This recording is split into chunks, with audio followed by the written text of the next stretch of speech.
এবার নওশাদ সিদ্দিকীকে নিয়ে বিস্ফোরক মন্তব্য করলেন ক্যানিং পূর্বের তৃণমূল বিধায়ক শওকত মোল্লা। মঙ্গলবার ভাঙড়ে এক রাস্তা উদ্বোধনের অনুষ্ঠানে এসে তিনি বলেন যে ভাঙড়ের বিধায়ক একজন সন্ত্রাসবাদী। এখানেই শেষ নয়, তিনি আরও জানালেন যে যুব সমাজের হাতে অস্ত্র তুলে দিয়েছেন নওশাদ, যদিও পাল্টা দিতে বিন্দু মাত্র দেরি করেননি নওশাদ সিদ্দিকী। তিনি স্পষ্ট জানিয়ে দিয়েছেন যে তিনি আইনি পদক্ষেপ নেবেন শওকত মোল্লার বিরুদ্ধে।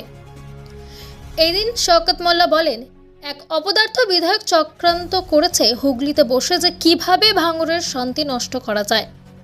ভোটের সময় বলেছিলেন যে রাস্তা বানাবে, হাসপাতাল বানাবে, বাচ্চাদের পড়াশোনার জন্য ব্যবস্থা করবে, কিন্তু কিছুই করেননি। উনি কি একটাও রাস্তা তৈরি করেছেন? উল্টে অস্ত্র তুলে দিয়েছে এখনকার যুব সমাজের হাতে, বন্দুক তুলে দিয়েছেন, আগ্নেয়াস্ত্র তুলে দিয়েছেন। ভাঙড়ের মাটিতে এমন কাজ করেছে এক সন্ত্রাসবাদী জঙ্গি নেতা। তৃণমূল বিধায়কের এমন বক্তব্যের কথা জানতে পেরে ক্ষুব্ধ হন নওশাদ সিদ্দিকী। তিনিও পাল্টা হুঁশিয়ারি দেন এবং বলেন, আইনি পথে ব্যবস্থা নেব যদি এমনটা হয়ে থাকে। ব্যাটাকে ছাড়ব না আমি। যদি আমি সন্ত্রাসবাদী হই তাহলে এখনও কেন বিধানসভায় ঢুকতে দেওয়া হচ্ছে আমাকে? মুখ্যমন্ত্রী কেন গ্রেফতার করছেন না আমাকে? তাহলে কি তিনিও সন্ত্রাসবাদকে সাহায্য করেন, নাকি অভিষেকপন্থী শওকত আমাকে সন্ত্রাসবাদী বলছেন মুখ্যমন্ত্রীকে অপদার্থ প্রমাণ করার জন্য? বিরোধীরা এই খুনি নওশাদের সিদ্দিকী তার যে চামচারা তাকে বাঁচতে দেয়নি, তাকে খুন করেছিল। আমাদের এই বামুনঘাটাতে প্রায় 12 থেকে 14 জন তৃণমূল কংগ্রেসের কর্মী, কারোর হাত ভেঙে দেওয়া হয়েছিল, কারোর পা ভেঙে দেওয়া হয়েছিল, কারোর মাজা ভেঙে দেওয়া হয়েছিল।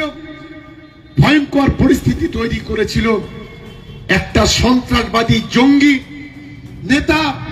আজকের গোটা ভাঙড়ের মাটিতে এই ধরনের তাকে কোর্টে টেনে হাজির করেছি।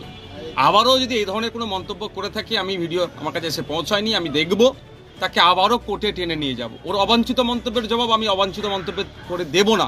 আমি আইনের মাধ্যমে এর জবাব চাইবো, এবং যে কথা বলেছে আইনের মাধ্যমে তাকে প্রমাণ করতে হবে, না হলে তার বিরুদ্ধে মানহানি মামলা আমি করব। এটা বলে রাখছি, বেটাকে ছাড়বো না।